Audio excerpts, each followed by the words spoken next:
Well, good afternoon. Good afternoon, mister. I'm good. Thanks for doing this interview with me. I've asked you to sort of come up here and talk to me like you're talking to, your best bud type of thing, or to your priest. Or in this case, we're actually taking a video of it. This is not confession. You don't have to confess all your sins. We're just talking about life and how you grew up and how you were involved with Saint Sophia here and all that kind of stuff. So for the record, and make sure the video is working, could you please state your name, your full name, and say it loud enough so everybody can hear your name and maybe spell it, the first name. Yes, sir. Go ahead, what's your name? My name is Brent Andrew Bunch. And we got that. Okay, so Brent Andrew Bunch. And do you have a street name? You have some sort of thing they call you on the block? Outside in neighborhoods and parks, I go by Brent or Andrew. That's it. That's all. Not invisible or hydrostatic or Well, the older gentlemen, they call me youngster or young. yeah, because they can't remember your name. Right? But Yeah. I'm like really young. If they can remember Brent. It's, What do you prefer to be called? I prefer to be called Andrew, my middle name. Really? Yes, sir. You realize there's no Saint Brent. At all. No. So your natural inclination is to be called the name of a saint. Yes, sir. And you know who Andrew was, Yes, sir. right? Yes, sir. So he was a very important component in the early Christian. He was an apostle, Yes, Saint sir. Andrew the apostle, and it's amazing that you identify with him. I do. Yes, sir. Yes, That sir. is cool. Thank God for That's that. very Thank you. cool. So you're a presentable young man. I asked you to do this because you're always well groomed, always well dressed, always present well.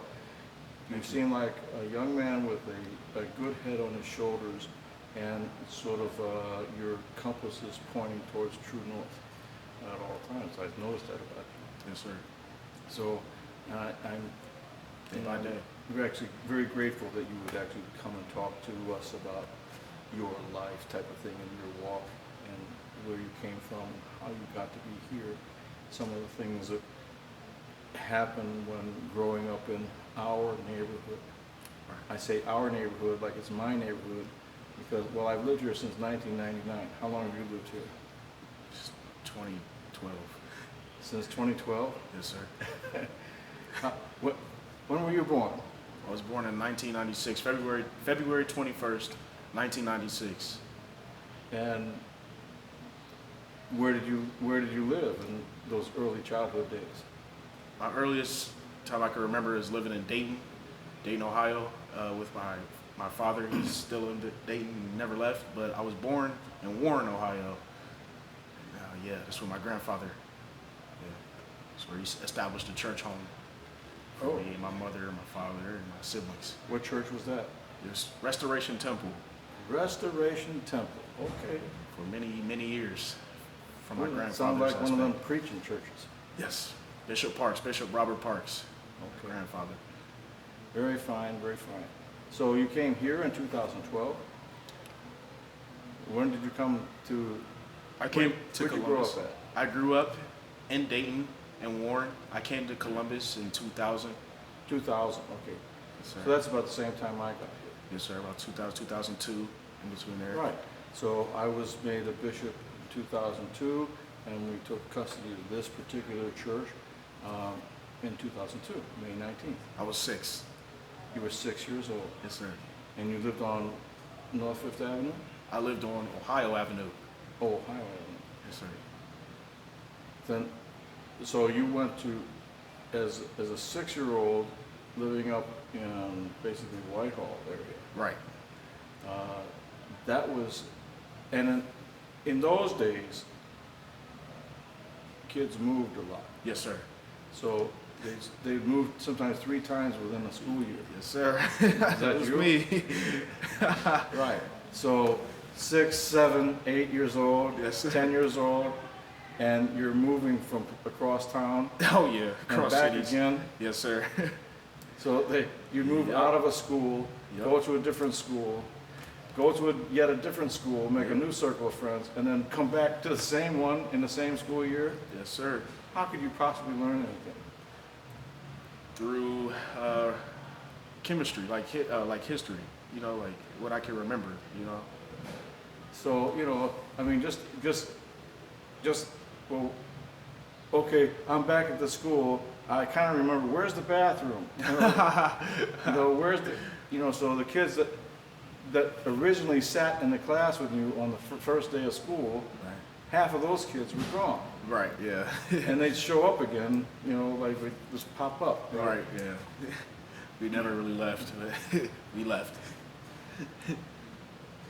It's amazing how anybody learned anything. Right. So, we were talking a little bit about your accent. Yes, You sir. have an accent that's different than most of the kids who grew up around here. Yes, sir. And what would you call your accent? I would call my accent, well, I can tell you what it's been called. It's been called sarcastic, and I've heard of a Russian accent, a Greek accent, an Italian accent. I've heard of a French accent. I've never heard of a sarcastic accent. yes, sir. I get that in kind of I don't know what this call it, kind of like a flaunting kind of thing, like kind of like a braggish. Braggadocious. Yes, sir. Braggadocious. Yeah, okay. Conceited type of, yeah. But now, Like full of yourself, yes, sir. swag. Yes, sir. Yes, sir. It kind of, yeah, too much for myself. Yeah. Do you think that's true? Yes, sir. You do. I do. I'm humble about it, but I do think I'm too full of myself. Really? Yes, sir. I think a lot of myself. Well, let me tell you something. This is a conversation, but I don't even care if we're recording this or not. The idea is that there's kids that grow up in poverty areas, and this is a poverty area. It is. Forces around them make them feel not enough, Exactly. insufficient. Yes, sir. We get visiting kids here from Powell and from New Albany and from Worthington Oh, yeah. and Upper Arlington. They come here to volunteer their time. And they're just little kids. They come and help with Christmas time, they wrap presents and do stuff like that. Mm-hmm. Yes, sir. And so I'll ask them, have any of you ever eaten in a restaurant? Yeah. Well, kids around here never ate in a restaurant. Do you sleep on a bed? Yeah. Ask them. Yeah. They say, yeah, sure, we sleep on a bed. My own bed. Well, the kids in our neighborhood never sleep on a bed. Or they share a bed with like 4 other people. Share a bed with 4 other people, sleep on dirty laundry on the floor. Mm-hmm. Yep. I said, have any of you kids ever seen a rat in your house? No! Well, our neighborhood was #1 for rat bites on children. Really? Yes, Wow. it was. When I got here, 2000. Wow. Oh. We had the highest infant mortality. We had the highest number of kids in foster care. We had the highest number of mothers that had lost their benefits. We had all these. Let me ask you a question. How many children did your mother have? I'm the oldest of 6. And how old was she when you were born? 23. Wow, that's great, because you were in Dayton. Well, I was in Warren. Warren. Yes, sir. Yeah. Because the average age of a first-time mother in this neighborhood was 13 and a half when we got here. 15-year-old mothers of 2, 17-year-old mothers of 3, 20-year-old mothers of 4, and 22-year-old mothers of 5. I'm sure you know some of those people. Yes, sir. I'm sure you know their kids. Yes, sir. So that would make you how old today? 23 today. 23 today. Yes, sir. Today's not your birthday. No, sir. Right. But so it's the idea that, you know, kids can't help who their parents are. They can't help where they have to grow up. That's right. It's decided for them. They're placed in a situation. When you got here to this neighborhood, how old were you? I was 15 years old. 15 years old. And you came into a group, into a neighborhood, pretty much with a personality. Yeah, that was not really known or ever pretty much seen before or heard of and accepted by that matter. What about your brothers and sisters? You're the oldest? Yes, sir. And how many, you have brothers and sisters? What ages are they? A sibling count, I have 4 sisters and a little brother. Okay. We fall right behind each other. So from 23, 22, 21, 20, 19, 18, 17. So 6 children in a family. You're raised by a mother and a father? Yes, sir. That's very unusual. My mother divorced him, but my father was always there. So, you know, that's the exception rather than the rule. Yes, sir. And I think the result of that is right in front of us. You know what I'm saying? Yes, sir. Because kids that grow up without a father, you know a lot of those, right? Yes, sir. What do you think? How is their life compared to, say, yours when you grew up with a father in your life? It's just a little misguided. I can say that it's not really strategic in any way. It's not like wake up, at least brush my teeth or anything. It's just no strategy.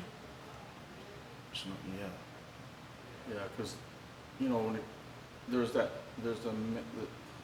children, especially boys, need to learn how to become men. Exactly. Women can't teach that. Not at all. That's exactly right. So, if I ask you, you know, what qualities define a man as being a man, what would you say? I would say what defines a man being a man for me is basically his stand, what he stands for, and what he sits down for. What he, standing flat-footed. I mean, we've had our history, to show those things, and just standing for something. I have a little bit of a Japanese background, Okinawa. It was just. How'd that happen? Well, my father's side of the family, his great-great-grandfather was straight from Okinawa, like Japan. So his grandfather was like his firstborn from his great-granddad. So Mr. Miyagi. Like, basically, like, yeah, soup and noodles, basically. Mr. Miyagi. You know who that is? I heard of the name. The Karate Kid. Mr. Miyagi. Okay. From Okinawa, right? Wax on, wax off. Wax on. Okay, I see. Okay. Yeah, just what a man stands for. It could be anything. Be honest. Like it could be anything. If a man stands for, I don't know, like a lot of things. Like I always say, a man lives by a code. Okay. A code of honor. I do not lie. I do not steal. Right. I do not misrepresent. I defend the weak from the strong. I'm a good father to my children. I'm a good husband to my wife. Right. I'm a member of community, and I support the community. I do the right thing whenever I can. I do it the best I can in every situation, and to be strong, to overcome evil with goodness. Right. Those things that men stand for. Exactly. And the righteous man that Christians talk about all the time. It's in the Bible, right? The righteous man lends and doesn't look for repayment. Exactly. The righteous man, is honorable in all his ways and does types of things. So they want us to believe that there is no such thing as a man. I would say, like it's just like this and that, a businessman, a family man, but yeah, that all holds together in a code. The Bible has a lot of those codes. Yeah. And simplicity. Simplicity, yeah. You're breaking it's not it hard down. to understand. Break it down to read. simple components, right? Exactly. Good. That is very good. Well, so how old were you when let's just go, how far did you go in school? I graduated high school. Which high school? I graduated an alternative high school, Focus Academy. Focus Academy. Well, that's a good school. Yes, sir. It is. Yeah, that is a good school. You know why those charter schools really got their start? Did you ever get the lowdown on that? No, sir. I thought it was just all based off the student just wanting that degree or that diploma. No. Let me tell you the true story. When we got here, same year, we both got here same year. I got here in 1999. Yes, sir. All the schools were in academic emergency. Academic emergency is a specific legal term for schools whether or not their children were being taught and could pass minimum education standards. Okay. And in order to pass those, in order to qualify for federal funding, their students had to pass the minimum required reading, writing, arithmetic, and basic curriculum. Absolutely. Well, all of these schools around here, Wyoming Park, Indianola Middle School, Fifth Avenue Elementary, West, they were all failing, all of them. And they were about to lose their funding. And, we were doing things like an after-school program, Yes, which sir. unfortunately you didn't get here because you came too late, you were 15. Yeah. But, and you were way too cool for an hour after school program. Okay. Thank you. I wanted to go to work too at the same time. I was trying to balance a lot. It was like that would have just fit right there in my schedule. So they told, what happened was that the federal government, Department of Education said, okay, you either do something this year or you're not getting federal funding next year. That's it. Wow. So they came up with an idea, let's knock down the school, rebuild the school, and kick half the kids out. And that's what they did, they kicked half the kids out. So where did the kids go? Charter schools, they Right. invented them. And Right. so that's what happened. And you had some gifted kids that needed special attention, Yes, sir. and you had other kids that had an inability to focus. Exactly. They couldn't focus because they were too distracted and everybody's making fun of them if they were actually learning something. That was me. Really? I was easily distracted because I was just having in the back of my mind just all these insecurities. Like, I wonder who's looking at my shoes, and I turn around, nobody's looking. And I try to focus again, somebody tap me, and I just hold a conversation with them. I was really distracted Right. in school. Exactly. And then fights on the way home, getting jumped and, all that kind of stuff. Oh yeah, it was tried a few times, but no, not me. Not you. No. Well, plus your younger, sisters and Yes, brother sir. looked up to you to show them the way. Yes, sir. and stuff. Very patient You and were watching out for them. yes, sir. Very understanding of my attitude then. How old were you when you first rode a bus by yourself? I had to be at least, I guess, say like 12. That's impressive. Yes, sir. How old were you when you first babysat for your sisters? They babysat me. Okay. They made sure I didn't go in the kitchen and cook anything when mom was gone. Okay. See, when you got here, this neighborhood was 6-year-olds would have to ride the bus and get themselves to school their own way. Get Right. on the bus. Here's your bus pass. Go get to school. 6-year-old on their own. And the school was across town. Right. So, or they have to, go to the store. Give me a pack of cigarettes. Right. Right? They're Mhm. 7 years old. Yeah. Okay. Go get me a beer. Mm-hmm. They're not supposed to sell them a beer. Mm-hmm. It's for my mom. Here's the money. Okay, here you go. Oh yeah. Yeah. Or my mom needs her medicine. Right. Right. You know what that means? Yeah. Yeah. Let's follow. What does that mean? This means drugs. So that's, and they would sell it to them. Yeah. It was sold to a child. And care about their safety, how they got it back, because they could have got taken. Or From- why isn't that child in school? Absolutely. So that's exactly, I tell a story sometimes about you know, little girls will have a doll baby, Yes, sir. and they'll have a little doll baby baby carriage, and they'll be, you know, walking around with the doll baby and the doll baby carriage around the neighborhood, stuff like that. You know? And Only, I said, oh look, isn't that cute? You know, and she came up to me, and it's a real baby. it was your little sister. Yeah, she's 8 years old, and she's got her real baby brother in the doll baby thing. Yep. But she was responsible for raising that child. Yes, sir. His mom was a stripper. Mom was out doing drugs. Yes, sir. Mom was leaving her at 8 years old in charge of her 7-year-old brother and her 4-year-old brother and the baby that was like an infant. Yes, sir. So, you know, tough. Very tough. Very I can't understand. I couldn't understand. It was a new life for me. I was from Obeds when I came to Columbus. Went to Hamilton Township from like 2nd grade to like my 9th grade year. And so yeah, that was a whole new life for me. I mean, just African Americans in general. Like I literally never dealt with any African Americans until like I got to high school. Really? At Columbus City Schools. Right, yes, sir. Like I had no clue how to talk, act, none of it.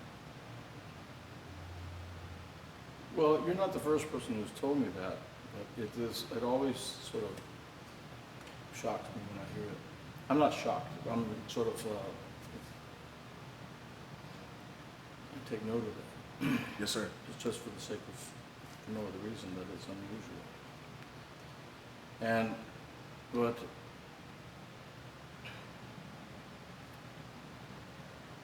all right, let me ask you another question about living in a poverty neighborhood.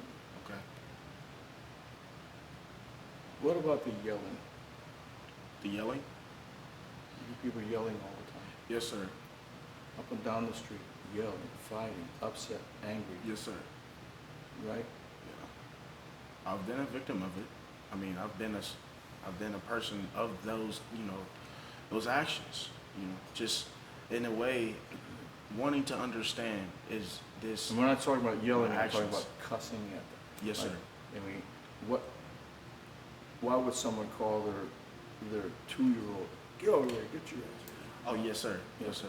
You know, and just the yelling and the verbal, Okay. hard hit, like you're saying, just the yelling all the time. Well, I haven't been a victim of that. Yeah. So to say, I was chastised very, responsibly and out of love, out of respect. Beautiful. Yes, sir. That's really a blessing. And it shows. Yes, sir. It seriously shows. Serious. When you look at some of these other guys out here that haven't had the benefit that you've had of being raised in a home with love in it, have you known anybody that's had a SWAT raid in their house? Yes, sir. I watched one. I watched a couple. I've seen a couple. And so the kids who live in there, Mm-hmm. what happened to them when the SWAT raid came? An unexperienced person that gets caught in a SWAT raid, the kids sit there in zip ties and wait for children's services to come get them on the porch with guns directly in their face and zip ties waiting for children's services. Wow. An experienced SWAT raid is the kids are out the house and like down the street at least 5 minutes before the cops come, and they just got out. And just how do in they the nick know? of time. And how do they know it's coming? How they know, but they know. I'm sorry, that's where I get off at. I don't know. So How that's they a prepare for corruption. They had to know in advance. Somebody had to tip them off that they were coming, right? Yes, sir.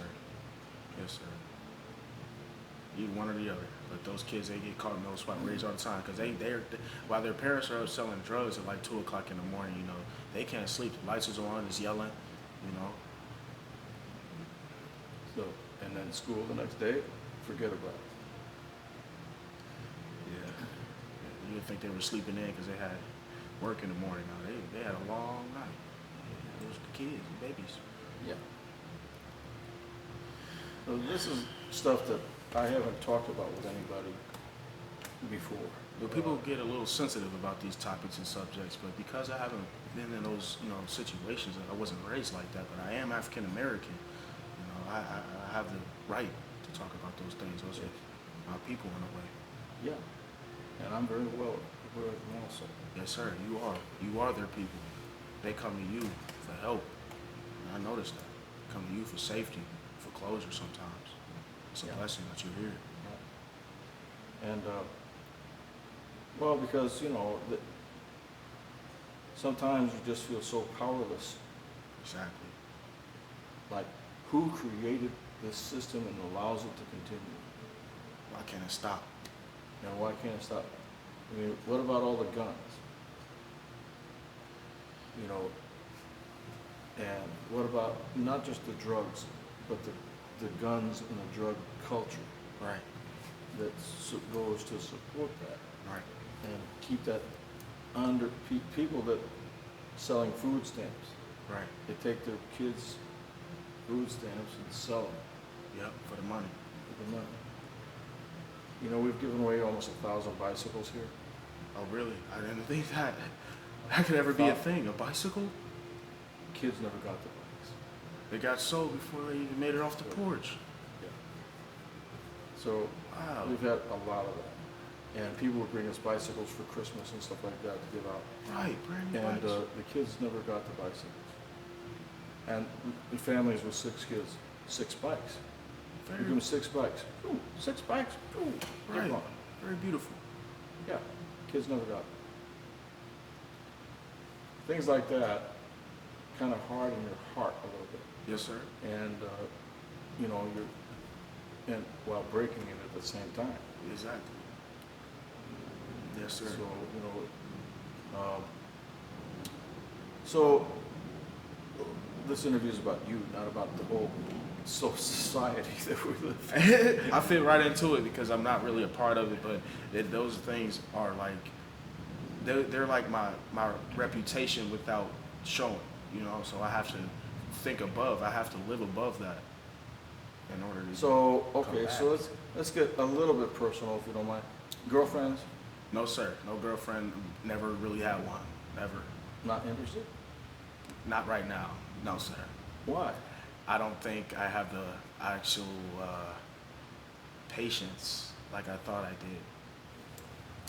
I feel like where I got off at understanding females was seeing my mother divorce my father, and I think that was because of just a personality clash. I don't think it was. I mean, they were only married at least for, I don't know. I mean, 7, 8 years, 10 years by that time. We were all born and kids, babies.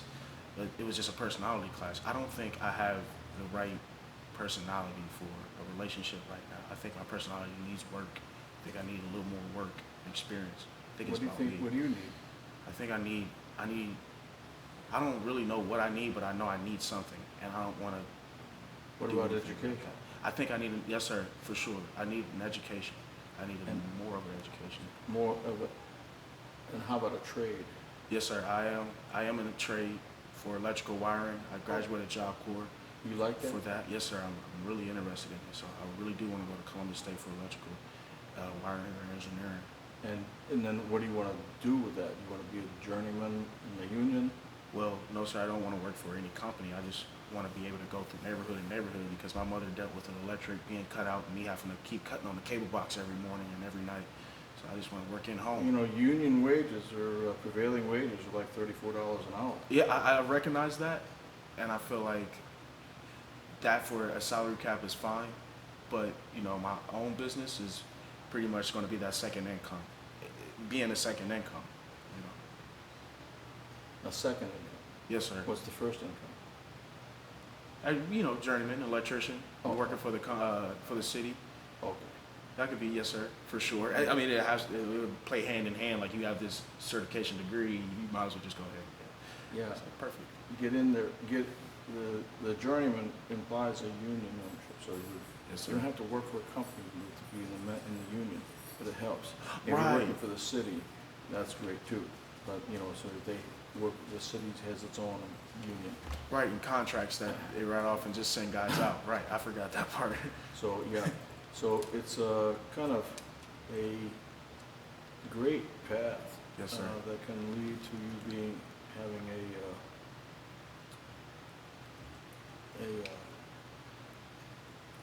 an ability to give back. Yes, sir. Moreover, that's really what I want to do. I really want to just like take kids, like at least adopt or something. Like just let me have them. I do it. And even that requires some skill sets. You know, psychology, crisis handling. I mean, you're great with self-control. Thank you. But how do you teach self-control? How do you, it's a rhetorical question. How do you teach self-control to someone that is all over the place? How do you teach someone to breathe when they can't catch their breath? How do you teach them to do that? Right. That has never been taught those basic things. I've seen you as a leader, and we talked about that at one time before, where people look up to you and women will say to their children, "Hey, be like him," right?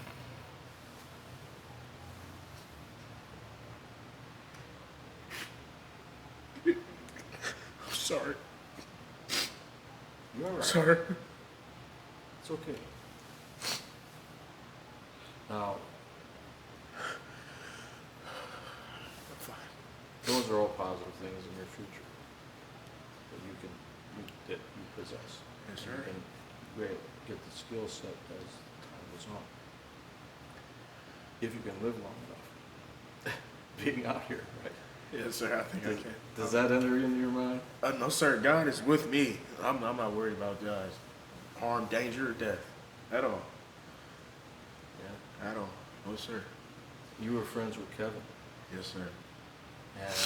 and Kevin was killed last year Yes, sir. in a senseless shooting, Yeah. right? Yes, sir. Senseless. It's all senseless. Kevin carried a gun. Yes, sir. Kevin put himself on that corner. He did. Those choices. A lot of times you were right there 20 feet away from him. Right. Yes, sir. Not directly in contact, but I made sure at least he was, if you needed anything, I was always, the help you out type of guy. What you need? You run to the store for you, got a couple of dollars. I always felt like I could help. And Kevin was an athlete. Yes, sir. Oh, yeah. I signed his letter. I wrote a letter for him and signed his application for the boxing. Yes, sir. He played an important role in boxing. It was like, for Thompson's, it was, yeah. Yeah. And he was killed. You know Marquise? You know Marquise? Yes, sir. I went to school with Marquise. Yeah. I just hadn't seen him too like a week before. Yeah. He grew up here. He was part of our kids. Kids who grew up every day in this church. All his family, all the Laniers, were part of our after school program. His mother came and was one that helped us cook after school Yes, sir. when he was little. And I still remember him planting flowers and things like out here when he was a little kid. Yes, sir. 6, 7 years old. He had a good heart. I just can remember just him sitting in class. And yeah, he could have skipped school, made some money, whatever he felt like. That was just how he You know grew up. Zaida? You remember Zaida? A little, because I remember hearing her name and, just being in the neighborhood. Zaida Brown. Yes, sir. 19 of her friends killed. That's unbearable for a Her female, baby's father, for anybody. her boyfriend from before, but 19 of her friends killed by gunfire. You see these flags Yes, in this sir. church? These flags are for children that have been killed by gunfire since I've been here. We're up to 79 now. I don't want 79 flags in here, but that's where we are. And so, this is little kids that are being used for target practice, right? Yes, sir. So, for you to be able to come through this is admirable. That's why I thought people would enjoy, not enjoy, but, be moved. Yes, sir. I mean, they know me as well. Like the guys that roam the streets and look for outlets or just look to do the same thing over and over again every day. They know me, and I know them. I made sure that they knew me. I made sure when my father, they taught me that. Like wherever you go, make your presence felt, make yourself known, because you have a good heart and you do have a good personality. And that is a reflection of positivity that people do need to see. So if anything, you'll be okay. You'll save you have yourself. a sense that when something's not right, you get the hell out of To there. get out of there. Exactly. You know what's right and what's wrong now. Yeah. What do you say to people well, let's talk about St. Sophia for a little bit. Yes, sir. Because that's the purpose of this interview, is to talk about, how you came to be here and how your life has been impacted, if at all, by coming here. Okay. Dealing with me, dealing with Buzz, dealing with other people that come Yes, sir. here, and maybe it's, maybe you have something to say about that. Yes, sir. Like I say, coming here was like, for me, How long have you been coming here now? I've been coming here at least 3 years now. Off and on, but seriously taking it serious this year. For me, it was a safe haven. Not because somebody was looking for me or anything, but because there's a lot of different, evils going out around the world, and then just to be in this city alone, it has its ins and outs. Every early morning, just waking up and knowing that that's what I have to face, it was always okay for me to go out and mind my business, but if I had a place to go, I would try to get there just so I can avoid it for as long as I possibly could. I don't want to get in any trouble. I don't want to be hurt. Food's not bad either. The food's never bad. I kind of took a liking to the coffee, but I found out that it's just the same coffee as everybody else drinking, but I drink it. Oh, ours is made with holy water. Okay. I can't even speak on that, but that's a blessing to drink the coffee. And it's just, for me, it's like for me, and because I can say I am homeless, and I do not have a job right now, and I am currently not in school. Why? Those things to me take time to just put them all all in Everybody's place. hiring. But just to put them all in place and for it to make sense for a schedule from a job, a schedule from school, and just being able to maintain an apartment, I just want it all to make sense. I don't want to have to scramble. Okay, so you're 23 years old Yes, sir.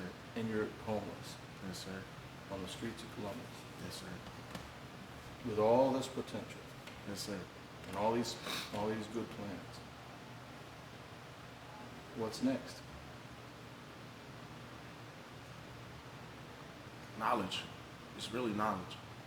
As much as I think I know, I don't know enough. And it's not from just being homeless and learning it like that. It's literally from my choices. So let's just say that the streets are dangerous. Do we give that? I would give that a thumbs up. The streets are dangerous. Streets are dangerous. So let's say that you're working in a job. You're not on the street. You're out of a dangerous situation. Absolutely. And you're earning an income, and you're able to sort of be out of the way Yes, sir. for at least 8 hours or whatever it is you're working, 10 hours. Yes, sir. I would like that, and I strive for that. And then I can't use an excuse, but and there's no buts. I would want the job to treat me as if I would want to be treated. So if it's a manager and coworker kind of disagreement, I don't know. I don't know why, but Well, we'll talk about that off Yeah. camera, about how you can actually be employable and part of a team type of approach and whatever it is, or just go in, do your job, do what they pay you to do, and go home. exactly. You know, like a warehouse or something. Exactly. That would be the considerable job for me to have. Everybody's hiring. Exactly. They're all hiring. So, you know, UPS, the place up here with the road, Yes, sir. they're always hiring. I had an interview today at Limited Brands. I just had to have a way to get out there. Okay.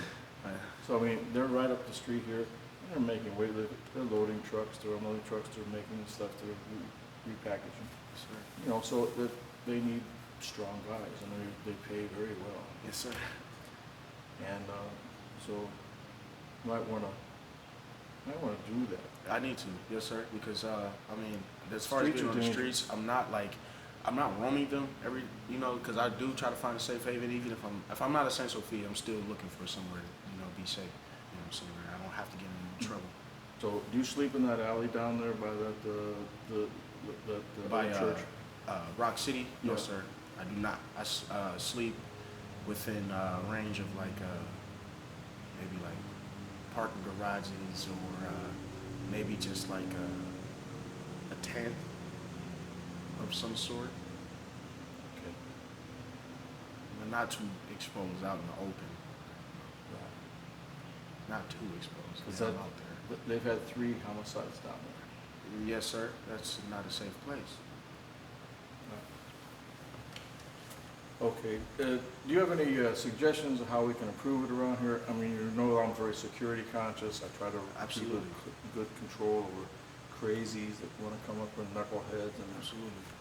sometimes, if I go a whole day without getting cussed out, something's wrong, right? Yes, sir. Yes, sir. Somebody cusses me out all the I mean, I'm not saying oh yeah, that has to be like that, but no, somebody always has an opinion of what could be done here, but if it was an honest opinion, Well, I'm asking. positive, I'm I'll- asking for yes, your sir. opinion. I'll say that it could be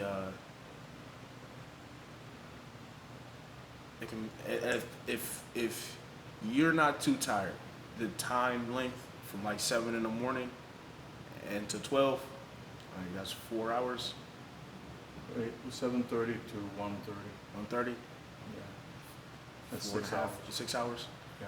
Yes, sir. That time is And then I try to rest for a little bit or run some errands, and then I'm here all night long yes, sir. with knocking at the door. So I'm always available to people who want to come talk to me. Okay. That's what that's for. It's a crisis center. That was pretty much where I was going with that. Like if anybody could come, back after closed doors and Yeah. be able to They talk just to can't you. stay here, that's all. Exactly. I don't have any place for anybody to stay. Not at all. So, Not at all. But there's been situations when I've heard people almost passing out and they needed some like medical attention right then and there. And If it they're just if they're don't know how to intoxicated, go I about can't it. really do anything for them. Okay. It's not a place to come sleep at all. Exactly. And but it's and if they're aggressive, then I gotta. Right, but dealing with them directly, I know that you've always been that way. Yeah.